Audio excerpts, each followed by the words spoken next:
given this hearing will be the truth, the whole truth, and nothing but the truth. Thank you. You can put your hand down.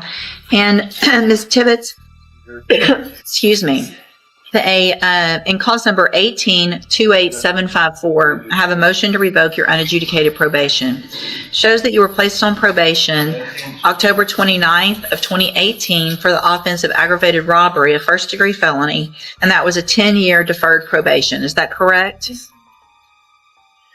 And then in cause number 18-28753, I also have a motion to revoke your unadjudicated probation. It shows you were placed on probation October 29th of 2018 for aggravated robbery, a first-degree felony.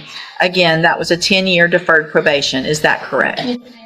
Each of these motions allege that you probation. Count one in each motion alleges that you committed the offense of burglary of a building March 22nd of 2025 in Jefferson County, Texas. And is that true or not true? No, ma'am. Not true. Count two in each case alleges that you provided a urine sample March 18th of 2025 that tested positive for methamphetamines and marijuana. And is that true or not true? True or not true? True. Count three in each of the cases alleges that you were at a location other than your residence at 11:15 p.m. March 22nd of 2025. And is that true or not true? I'm sorry? Not true. Okay. Count four in each case alleges that you are behind in your court-assessed fees, and it's just a little bit in each case, $29 in one and $37 in the other. Is that true or not true? Yes, true. Did you enter your pleas of true in each of the cases to counts 2 and 4 freely and voluntarily? The counts that you pled true to, 2 and 4, did you do that voluntarily? Yes. And did you plead true to those counts because those two are actually true? Yes. All right, then I'm going to find that you entered your pleas of true to counts 2 and 4 freely and voluntarily.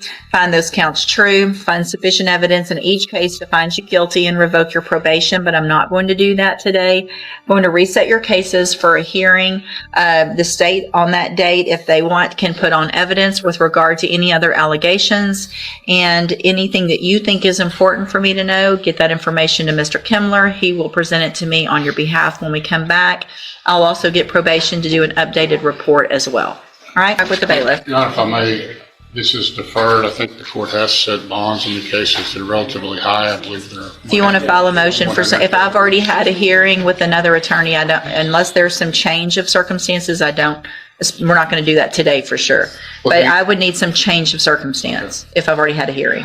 When the reset is, can we get a speedy reset? Or how long? You're going to get the same reset on a motion that we get so that everybody can get prepared and so that that updated report can get taken care of.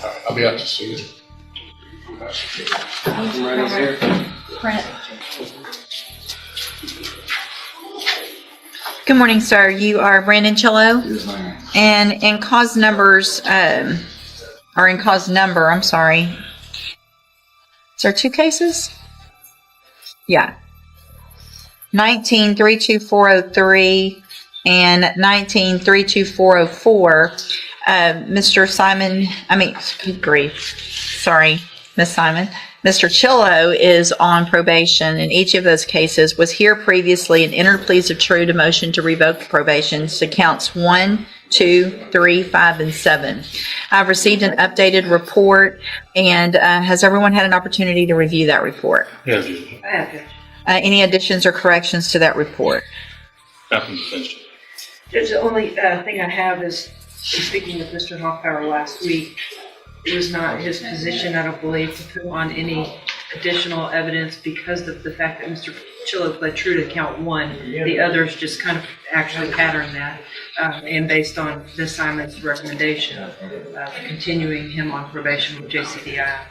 We don't have evidence of that. If the court needs it, we can get it. But No, are y'all in agreement with that recommendation, Ms. Malfino? Ms. Simon is. And Ms. Simon, that's still your recommendation? You believe that, it looks like for the most part, Mr. Chillo, you've been doing everything you're supposed to, especially on the type of probation you're on, which is great. And that gives me less concern, but it looks like there have been some issues specifically with some drug usage that you need some help for, and probation is willing to give you that help and keep you on probation.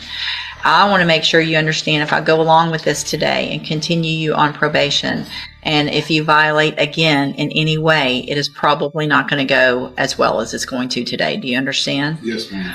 All right, then I'm going to find that you entered your pleas of true to counts 1, 2, 3, 5, and 7 freely and voluntarily. Find those counts true. Find sufficient evidence in each case to find you guilty and revoke your probation, but I'm not going to do. I'm going to continue you on probation in each of your cases in order that as a condition of that probation, you enter and successfully complete the JCDI program.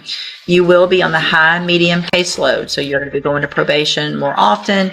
You're going to be going to JCDI. If you test positive, if you continue to violate in any way, you're going to be back in here. And again, we're not going to have such a nice conversation. Do you understand? Yes, ma'am. What you're on probation for is extremely serious. I appreciate that you're doing that part of your probation well, but I want to make sure you have to do all of it.